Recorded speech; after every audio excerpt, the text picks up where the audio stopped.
kehadirat Allah Subhanahu wa Ta'ala, atas rahmat dan nikmatnya kita diberikan kesehatan, kesempatan untuk mengikuti kegiatan seminar hasil laporan orientasi pengenalan nilai dan etika pada instansi pemerintah bagi PPPK di lingkungan pemerintah Kota Surakarta di SMP Negeri 13 dengan narasumber Ibu Maya Rahayu, SPD, dan Ibu Dr. Randa Masya. Marilah sebelum dimulai kita berdoa menurut agama dan kepercayaan kita masing-masing. Berdoa.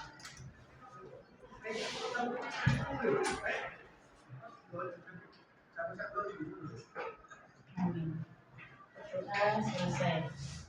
Berikutnya menyanyikan lagu Indonesia Raya yang akan dipimpin oleh Ibu Sustika Dewi.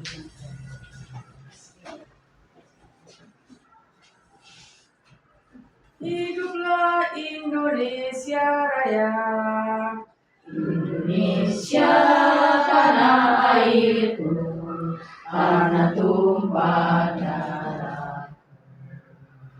Di sanalah aku berdiri, jadi pandu ibuku. Indonesia kebangsaanku, bangsa dan tanah airku. Marilah kita berseru, Indonesia bersatu. Hiduplah tanahku, hiduplah negeriku, bangsaku, rakyatku semuanya. Bangunlah jiwanya, bangunlah badannya untuk Indonesia Raya. Indonesia Raya, merdeka, merdeka, tanahku, negeriku yang ku cinta. Indonesia Raya, merdeka, merdeka, hiduplah Indonesia Raya. Indonesia Raya, merdeka, merdeka, tanahku, negeriku yang ku cinta. Indonesia Raya, merdeka, merdeka, hiduplah Indonesia Raya.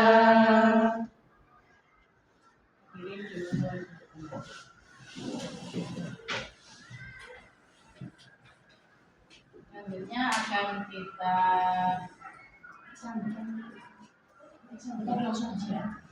Berikutnya akan kita dengarkan paparan dari penyaji yang pertama kepada Ibu Maya Rahayu, Sarjana Pendidikan.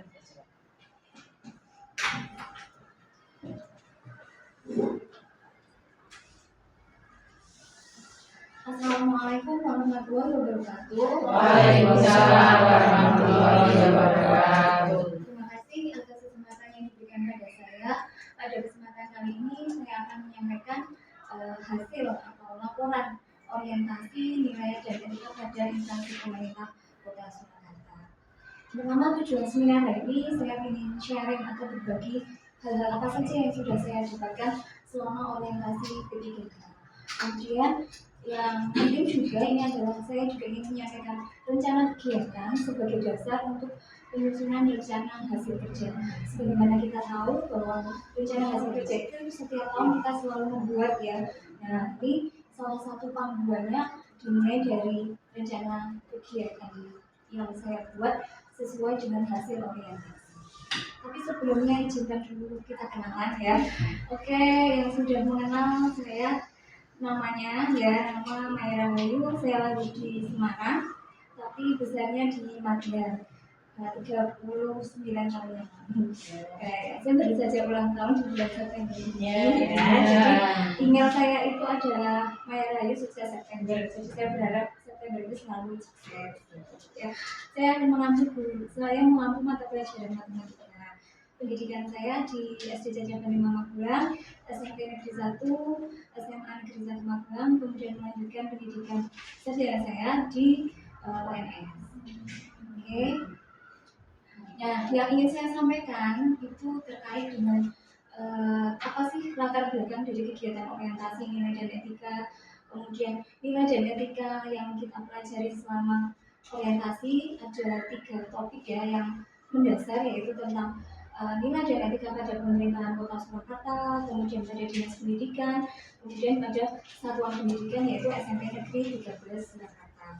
Yang nantinya di akhir itu bermuara pada rencana kerja dan hasil kerja yang harus saya buat.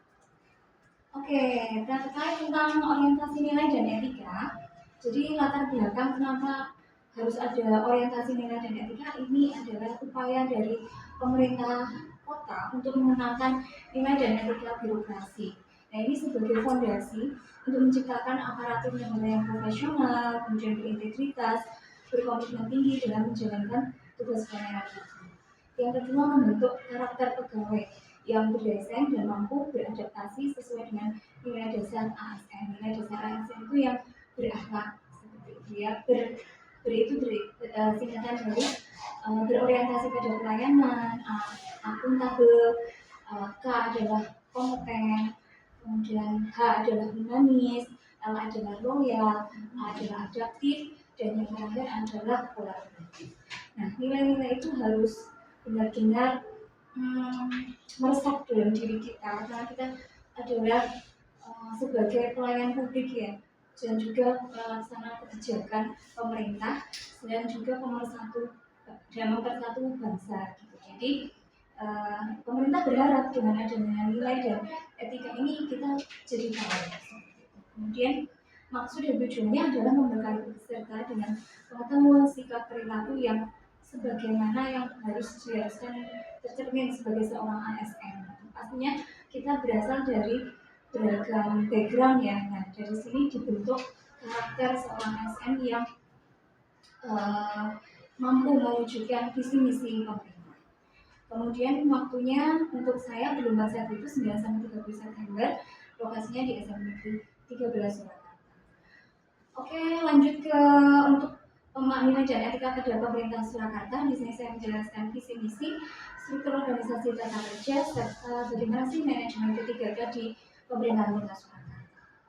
Yang pertama visi untuk Kota Surakarta ini diturunkan dari Perda Kota Surakarta. Jadi visi itu tidak sembarangan harus ada dasar hukumnya ya. Dasar hukumnya adalah Perda Kota Surakarta nomor 6 tahun 2021. Nah ini visi ini diturunkan dari RPJMD. Nah ini akan keluar waktu ujian. Apa dasar hukum dari visi pemerintah Kota Surakarta? Nah ini biasanya di dasar yaitu RPJMD, Rencana Pembangunan Jangka Menengah Daerah setiap 5 tahun, yaitu mewujudkan Kota Surakarta sebagai kota budaya yang modern, tangguh, gesit, kreatif, dan sejahtera. Nah untuk mewujudkan visi tersebut diperlukan usaha-usaha yaitu yang tercermin dalam misi, antara lain meningkatkan kualitas kesehatan masyarakat yang tangguh, memperkuat pertumbuhan ekonomi yang adaptif dan berkelanjutan, mewujudkan tata ruang dan infrastruktur kota yang mendukung kemajuan kebudayaan berpariwisata. Nah, ini nomor 4 ini saya buat karena ini adalah misi yang kita emban sebagai ASN yang berada di bawah naungan Dinas Pendidikan, yaitu meningkatkan kualitas dan daya saing pemuda dan masyarakat umum di bidang pendidikan, ekonomi, seni budaya, dan olahraga. Kemudian mengembangkan tata kelola pemerintah dan pelayanan publik yang bersih dan kolaboratif berdasarkan semangat kegerakan kebinekaan. Kemudian mewujudkan kemakmuran dan kesejahteraan bersama warga kota yang berkeadilan dan inklusif. Terakhir, mewujudkan daerah yang kondusif dan berhubungan antar umat beragama dalam tata pendidikan masyarakat. Sekolah pemerintah pastinya dipimpin oleh ketua atau pimpinan ya. Nah, pimpinan ini dalam menjalankan pemerintahan tidak bisa menjalankan sendiri, butuh partner. Nah, partnernya itu siapa saja? Nah, untuk tata kelola struktur organisasi dan tata kerja yang ada di Pemerintah Surakarta itu dipimpin oleh wali kota dalam hal saat ini adalah Pak Ibu. Kemudian dibantu oleh beberapa OPD, organisasi perangkat daerah. Organisasi perangkat daerah itu terdiri dari 5 macam. Pertama sekretariat daerah, kemudian sekretariat DPRD, kemudian ada dinas, kemudian ada badan, ada kecamatan dan inspektorat. Masing-masing menjalankan fungsinya tersendiri.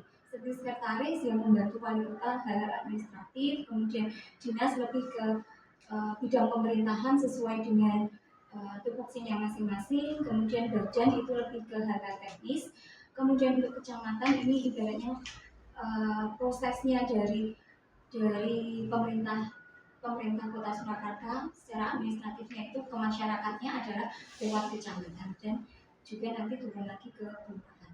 Inspektorat di sini berfungsi sebagai pengawas apakah apa segala kebijakan itu sudah dilaksanakan dengan baik, segala bentuk pertanggungjawaban itu ada atau tidak. Nah, seperti itu dicek oleh inspektorat. Kemudian untuk manajemen P3K ini juga diatur dalam Undang-Undang Nomor 5 Tahun 2014 ini tentang ASN dan juga PP Nomor 49 tentang manajemen P3K. Manajemen di sini menyangkut apa saja? Ya, menyangkut bagaimana cara merekrut, bagaimana pengembangan kompetensi. Jadi jangan khawatir meskipun kita P3K tetap ada pengembangan kompetensi, kemudian jenjang karir yang pastinya mungkin akan diatur tersendiri yang berbeda dengan ASN. Kemudian bagaimana cara penempatan, bagaimana hubungan kelanjutan hubungan kerja atau bagaimana misalnya ada pemutusan kerja itu pengaturannya di undang-undang tersebut.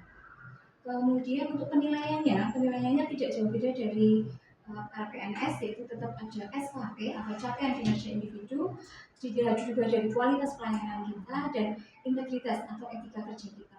Sekali lagi ini ya dilihat lagi dari core value ASN yang tadi itu jadi cerminan juga untuk menilai seberapa bagus kinerja kita. Kemudian untuk disiplin ini itu terkait apa saja ya? Terkait hak, kewajiban, kemudian apa saja yang boleh dan tidak boleh atau seperti kode etik. Kemudian untuk di dinas pendidikan ya ini ada visi misi, ada struktur bahasa dan juga ada program. Kenapa sih kita harus tahu itu ya? Karena kita bekerja di bawah badan tersebut, mau tidak mau ya kita harus berupaya untuk juga mensukseskan atau berkontribusi.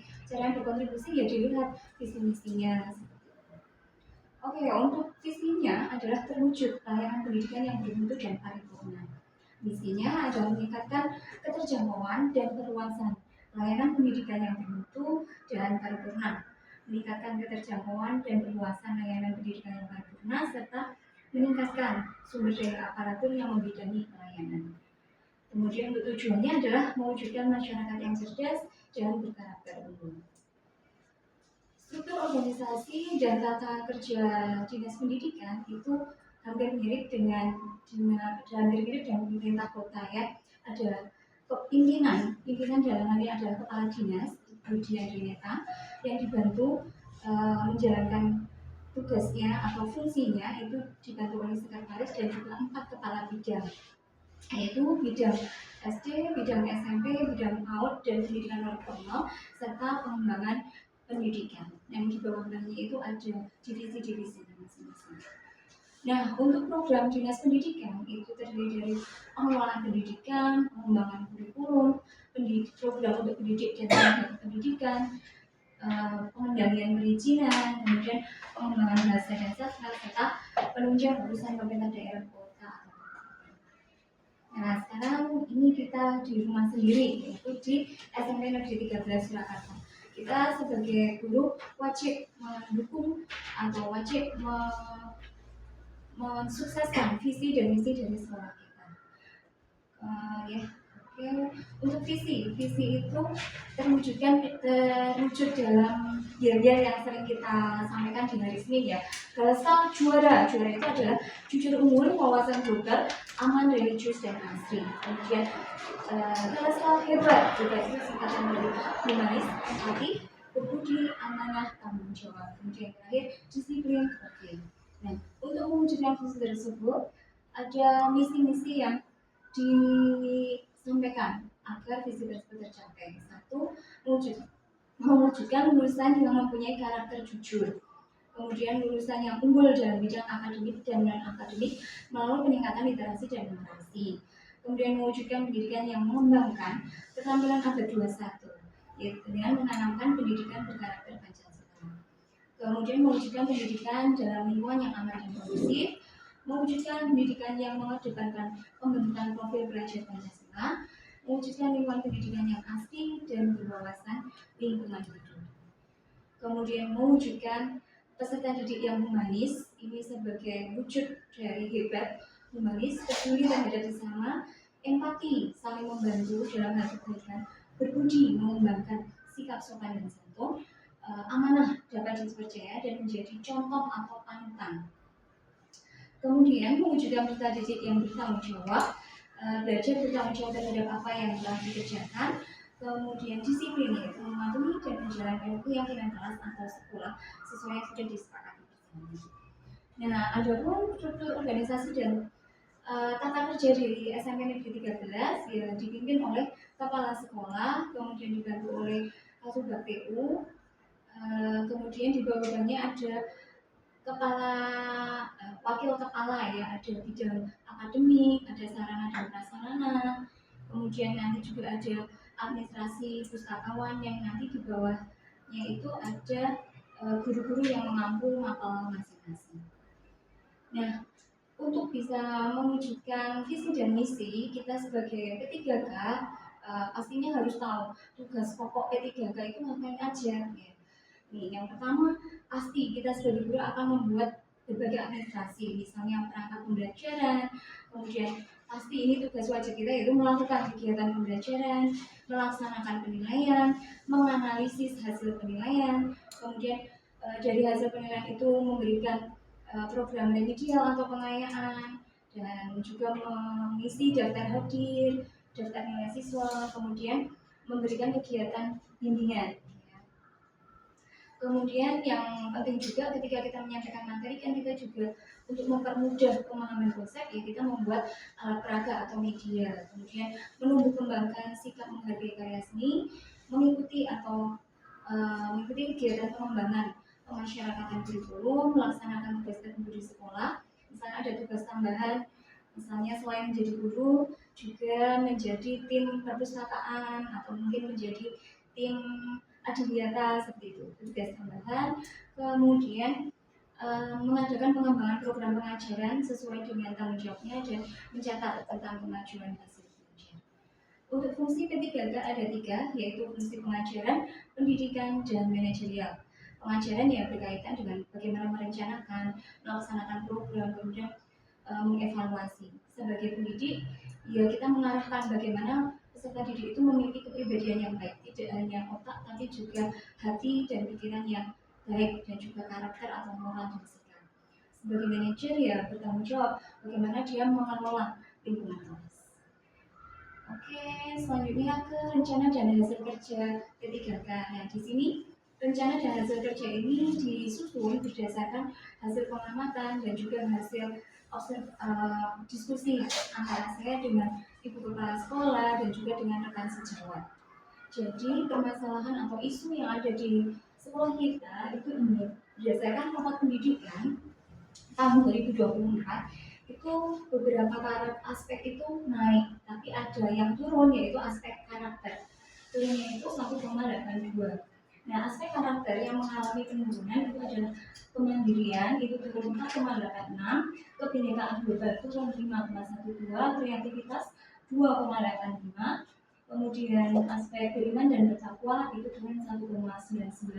Nah, aspek-aspek ini tercermin dalam profil pelajar Pancasila. Kemudian, ketika kita sebagai guru ingin membuat penilaian kinerja, kita menggunakan PMM ya, pengelolaan kinerja.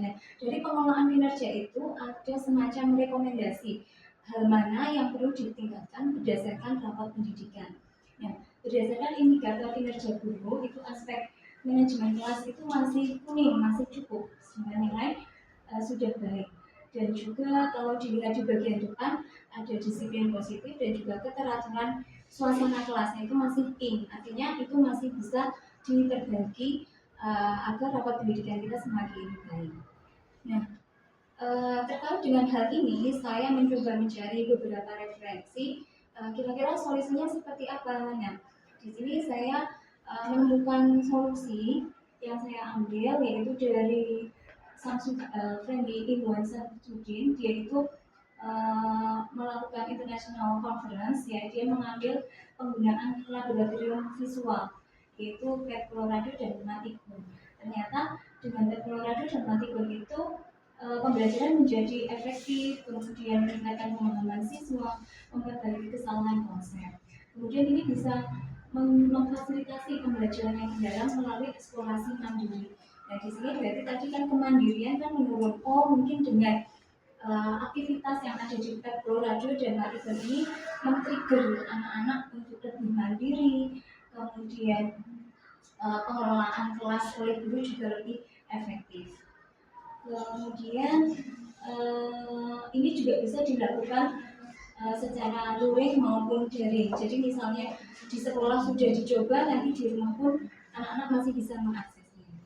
Penelitian yang kedua itu terkait dengan pengelolaan kelas atau manajemen kelas, yaitu ternyata dengan simulasi interaktif itu dapat menciptakan keteraturan kelas karena sifatnya yang visual dan interaktif yang menarik, sehingga perhatian siswa akan terpusat. Ketika perhatian siswa terpusat, maka akan minim gangguan, sehingga keteraturan kelas bisa terwujud, pembelajaran bisa efektif. Efektif ini tujuan pembelajaran tercapai. Tujuan pembelajaran kan ada dua, ada aspek kognitif dan aspek afektifnya, misalnya dari pembentukan karakter seperti itu. Jadi di samping itu PET juga bisa meningkatkan keterampilan pemecahan masalah dan juga kepercayaan diri siswa. Nah, dari referensi yang saya ambil itu maka isu yang saya angkat adalah menciptakan keterampilan kelas dan menumbuhkan karakter kemandirian. Salah satu aktivitasnya yaitu saya menggunakan Pet Colorado dan Matigun. Pet Colorado ini berisi simulasi interaktif yang mana bisa menjembatani hal-hal yang tidak bisa dilakukan secara real. Misalnya di matematika itu ada persamaan ya, persamaan itu sesuatu yang seimbang. Kalau kita bawa atau membuat sesuatu yang balance atau timbangan, itu kadang bengkong-bengkong atau enggak benar-benar stabil gitu, kayak timbangan yang ada di pasar atau seperti itu. Nah, ini akan lebih jelas kalau kita menggunakan simulasi dari Pet Colorado. Jadi di sini dua laboratorium visual ini mampu memberikan pemahaman konsep yang benar, kemudian memberikan pelatihan mandiri, serta menunjang kreativitas anak. Otomatis harapannya dengan diterapkannya dua laboratorium visual ini bisa meningkatkan pembelajaran yang efektif. Oke, jadi gagasan saya adalah penggunaan laboratorium visual untuk meningkatkan efektivitas belajar. Langkah awal seperti tadi yaitu berdiskusi dengan kepala sekolah, guru, rekan sejawat. Outputnya itu saya mendapat arahan atau cara jalannya seperti apa. Nah, kemudian kontribusi terhadap visi misi sekolah. Nah, ketika kita tahu berbagai permasalahan yang ada di sekolah, itu kita jadi tahu bagaimana mewujudkan aspek unggul baik secara akademik maupun non akademik dari siswa kita. Kemudian untuk merancang atau mengaktualisasinya ya saya dengan mencari solusi, bisa dari jawab, dari literatur. Kemudian outputnya adalah gagasan, yaitu menggunakan visual, laboratorium visual, Pet Colorado dan Matigun serta pembiasaan karakter. Nah, mungkin dengan pembelajaran saja itu mungkin tidak cukup ya, kita lengkapi juga dengan pembiasaan karakter. Nah ini kontribusi terhadapnya adalah terwujudnya pendidikan berbasis global. Kemudian aktualisasinya ya, mengajukan gagasan kepada ibu kepala sekolah, kemudian memilih materi yang tepat. Nah kemudian ini kontribusi terhadap visi ya masih ini fokusnya di unggul secara akademik dan non akademik. Outputnya adalah modul ajar yang mengintegrasikan Pet Colorado dan Matigun dalam aktivitas siswa. Kemudian bagaimana melaksanakan aktualisasinya? Ya mengajar ke anak-anak menggunakan Pet Colorado dan Matigun. Kemudian dengan menggunakan teknologi itu otomatis kita juga mencapai pendidikan berwawasan global, mengembangkan keterampilan abad 21 supaya anak-anak tidak ketinggalan teknologi. Dan yang terakhir melakukan evaluasi aktualisasi. Evaluasi di sini karena waktunya sangat terbatas, saya tidak memberikan tes langsung, tapi saya coba 2 soal, anak-anak mencoba, kemudian dari hasil refleksi belajar mereka, dari hasil wawancara, bagaimana perasaannya setelah menggunakan dua media ini. Oh, tambah mudeng bu, tambah mudeng, senang. Nah, itu respon positif dari anak-anak yang saya dapat. Seperti itu. Dan di situ saya lihat lingkungan belajar itu juga lebih kondusif, anak-anak fokus di levelnya masing-masing. Sebagaimana saya juga memberitahu bahwa Matikon dan juga Colorado itu bisa dikembangkan sesuai level belajar masing-masing. Artinya kita juga bisa mengakomodir pembelajaran berdiferensiasi dengan menggunakan Colorado dan ini contoh-contoh dokumentasinya ketika saya mengidentifikasi isu yang ada di sekolah. Kemudian ini 2 kali saya mencoba Colorado dan Matikon ini di lab IT. Kemudian ini yang menggunakan HP, bisa mau HP mau komputer. Baiklah, karena saya fokusnya di Colorado dan Matikon, maka rencana kerja menengah saya berfokus di 2 hal tersebut dan juga pada pengembangan karakter. Di tahun 2024 saya akan mengenalkan dulu. Sebenarnya kalau boleh cerita, saya tahu Colorado itu dari teman saya mengajar kimia. Jadi ternyata Colorado itu menyajikan fisika, kimia, biologi, kemudian social studies, ya, kayak IPS, mungkin geografinya. Di situ bisa dieksplor mendalam gitu. Nah, saya tahu itu dari teman saya, kemudian saya sering buka scroll Instagram, ternyata banyak reviewnya juga. Saya juga tahu Matikon itu juga dari Instagram. Lalu kebetulan pas ada kegiatan MGMP Matematika itu yang dibahas itu. Jadi, oh ternyata bagus ini untuk pembelajaran khususnya di matematika. Kemudian untuk karakter yang kita bangun, ya, karena ibu kepala sudah mensosialisasikan tentang putri yang cantik, kita wajib juga untuk menyampaikan hal ini ke anak-anak, membudayakan perilaku cerdas dan simpatik supaya mereka saling berempati sehingga perundungan itu bisa diminimalisir atau bisa ditiadakan sama sekali gitu ya. Kemudian masih ini sama 5S, budaya 5S itu penting untuk semakin membentuk dan menguatkan karakter siswa. Dan yang terakhir, jangan lupa ketika kita melakukan refleksi di setiap pertemuan itu disampaikan juga tentang nilai-nilai kejujuran. Nah, kejujuran itu penting dan juga integritas ya. Tanggung jawab apakah mereka bekerja dengan jujur atau mungkin ketika melakukan pekerjaan itu mereka hanya menyontek saja atau mengandalkan orang lain, jadi tidak ada kontribusi dia di situ. Kemudian di tahun 2025 saya akan memilah dan mengorganisasi fitur-fitur yang tersedia sesuai dengan materi yang diajarkan di SMP. Harapannya anak-anak jadi lebih terarah, nggak nyari-nyari lagi ini mau belajar apa. Nah, nanti bisa dipilah-pilah, oh untuk yang kelas 7 itu yang bagian ini saja. Kemudian yang tahun 2026 saya akan mengintegrasikan Matikon dan Colorado dalam modul ajar dan LKPD. Kemudian di tahun 2027 saya akan menggunakan fitur permainan di situ sebagai salah satu asesmen awal. Karena kan matematika di Colorado dan Matikon itu sangat mendasar ya. Jadi nggak langsung yang advance gitu. Jadi ada dasar-dasar. Jadi setidaknya kita bisa tahu kemampuan awal anak itu dengan fitur permainannya, misalnya permainan pecahan, permainan perkalian itu ada. Apakah teman-teman pernah bermain Tetris, noto boto, yang misalnya kotaknya 1/6 disusun itu loh, noto boto. Kalau salah nyusunnya error. Nah, sebenarnya itu adalah permainan matematika. Tetris itu permainan matematika tentang faktorisasi, bagaimana membentuk 6 kotak itu supaya pas, apakah 1 kali 6 atau 2 kali 3. Nah, ya seperti itu. Nah, itu ternyata permainan itu bisa membantu menjadi titik awal bagaimana kita mempelajari sebuah konsep dan juga bisa sebagai alat ukur bagaimana mengetahui kemampuan anak-anak. Dan yang terakhir itu di tahun 2008 saya akan memberikan penugasan proyek berbantuan Colorado dan Matikon sebagai tugas proyek. Misalnya di statistik, misalnya membeli dadu itu mahal, oh kita bisa mengakali kok pakai dadu yang ada di Matikon.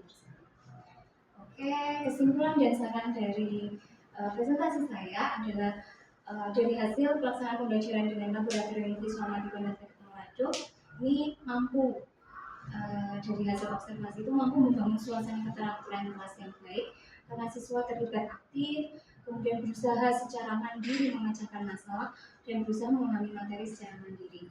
Artinya setidaknya ada unsur kemandirian yang diwujudkan dalam pembelajaran. Harapannya ya tadi kembali lagi ke rapor pendidikan bisa naik aspek tersebut.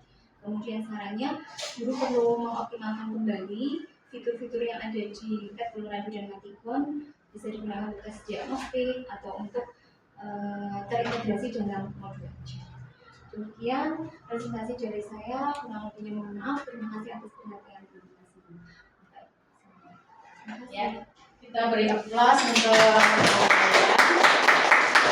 sangat menarik presentasinya, yaitu tentang nilai etika, visi misi struktur organisasi di pemerintahan kota, bidang pendidikan, dan SMP Negeri 13 Surakarta.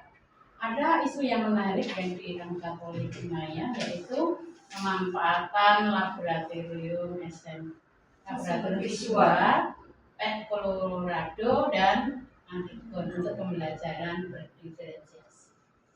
Baik, mari kita gali lebih dalam tentang PET Colorado dan Antikon dari Maya. Untuk itu saya buka satu termin untuk dua penanya. Silakan ibu-ibu sebutkan nama dulu. Ya, terima kasih. Mungkin dari saya dulu ya. Bismillahirrahmanirrahim. Assalamualaikum warahmatullahi wabarakatuh. Ya, terima kasih Bu Maya yang sudah panjang lebar menyampaikan hasil pengamatannya ya, orientasinya. Ada beberapa hal yang ingin saya, ini bukan masukan tapi hasil ini. Ada 2 poin besar yang perlu saya minta untuk kita bahas bersama. Yang pertama dari judul ini adalah laporan pengenalan nilai dan etika. Ini satu hal yang sangat menarik ya. Saya ingin mengetahui bagaimana pada diri penjenengan sendiri, visi misi penjenengan untuk meningkatkan yang namanya nilai dan etika. Jadi bagaimana penjenengan menempatkan diri, oh saya harus punya nilai, saya harus beretika, saya mempunyai sesuatu yang berbeda dari teman-teman yang lain. Misalnya bahasanya meningkatkan core of value ya, harga diri kita itu bagaimana itu ya, terutama ini secara umumnya itu. Kemudian yang kedua, menurut penjenengan terkait dengan nilai dan etika yang dimaksud dengan hak dan kewajiban penjenengan selaku ASN itu apa terkait dengan ini? Kemudian masuk ke materi penggunaan laboratorium visual untuk peningkatan efektivitas pembelajaran. Nah, karena kebetulan ini Bu Maya basicnya matematika, saya ingin mengetahui apakah penelitian yang panjenengan buat ini bisa diimbaskan untuk semua mata pelajaran. Nah, itu satu. Kemudian yang kedua, tadi saya sudah menerima, bisa saya tangkap bahwa kegiatan ini bisa untuk meningkatkan kegiatan literasi dan numerasi. Harusnya bisa meningkatkan literasi dan numerasi. Karena bisa meningkatkan literasi dan numerasi, maka harus bisa diterapkan pada semua mata pelajaran. Kemudian yang ketiga terkait dengan materi, ini kalau menurut anggapan saya, panjenengan masih perlu mengeksplor teknisnya. Teknis di lapangan ketika saya bahasa Indonesia, misalnya basic saya bahasa Indonesia, saya ingin menyampaikan materi bahasa Indonesia dengan menggunakan laboratorium visual. Ini caranya bagaimana? Karena menurut apa yang saya tangkap ini lebih menariknya di bidang matematika. Ini mungkin yang bisa sampaikan. Yang terakhir, karena ini menggunakan teknologi ya. Berarti kalau anak di rumah tidak mempunyai fasilitas, berarti menurut saya tidak bisa melaksanakan sendiri di rumah. Nah, solusinya bagaimana? Apakah ini hanya dikerjakan di sekolah ataukah bisa di rumah? Terima kasih Bu Maya. Mohon ini sebagai sharing ya, biar teman-teman juga bisa menerapkan semuanya untuk meningkatkan prestasi SMP Negeri 13 Kota Solo. Terima kasih. Dan terima kasih kepada saya. Assalamualaikum warahmatullahi wabarakatuh. Waalaikumsalam warahmatullahi wabarakatuh. Satu menanya dulu, orang langsung ditanggapi. Terkait dengan bagaimana tanggapan diri saya terhadap visi misi dan etika yang ada di pemerintah, ya pastinya saya mau tidak mau kan harus mengamalkan itu. Jadi ya saya berusaha sebagai semaksimal mungkin nilai-nilai tersebut tercermin dalam perilaku saya, misalnya memberi berakhlak, yang pertama berorientasi pada pelayanan. Ya, saya benar-benar berusaha memberikan pelayanan pada peserta didik saya. Ya, saya dengan masuk ke kelas sesuai jam, sesuai jadwal, tidak meninggalkan kelas. Kemudian untuk yang kedua adalah akuntabel. Ya, saya menggunakan aset-aset negara atau fasilitas pemerintah itu khusus untuk anak, fokus untuk sekolah. Misalnya April ya difokuskan untuk ya yang mendukung kegiatan pembelajaran. Kemudian kompeten itu bagaimana saya meningkatkan kompetensi diri kita. Ya, kita ada kegiatan seminar atau impact, nah itu kita bisa mengikutinya. Jadi sebisa mungkin keseharian kita itu ada cerminan dari nilai-nilai tersebut. Untuk nilai menurut saya itu paling bagus di, maaf ya agak sombong, itu kompeten. Jadi saya suka meningkatkan kemampuan diri saya. Misalnya saya nggak tahu apa-apa, saya itu pengen berusaha bisa. Nah, itu mungkin yang menjadi nilai plus saya gitu. Jadi mungkin ada hal lain yang saya belum bagus, misalnya di kolaboratif, mungkin cara saya berkolaborasi dengan orang lain itu belum bagus. Ya nantinya itu sambil berjalan ketika ada proyek-proyek itu ya sebisa mungkin saya berkoordinasi dengan teman. Kemudian terkait dengan hak dan kewajiban, hak kita sebagai ASN pastinya adalah pertama setelah menjalankan pekerjaan pastinya kita akan mendapatkan upah atau gaji, kemudian tunjangan, kemudian kita juga berhak cuti, kita juga mendapat jaminan macam-macam ya, ada jaminan kesehatan, kemudian kita juga berhak mendapatkan pengembangan diri, kemudian peningkatan misalnya jabatan atau jenjang karir, misalnya jenjang karir seperti itu berhak.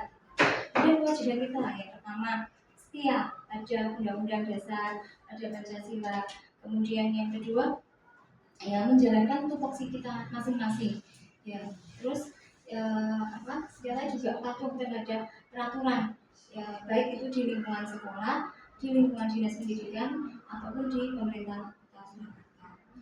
Kemudian apakah penelitian bisa diimbaskan ke semua matkul? Ini mohon maaf, ini memang yang di Colorado dan Matigon sesuai namanya mat gitu ya, jadi itu hanya untuk matematika saja. Kemudian untuk yang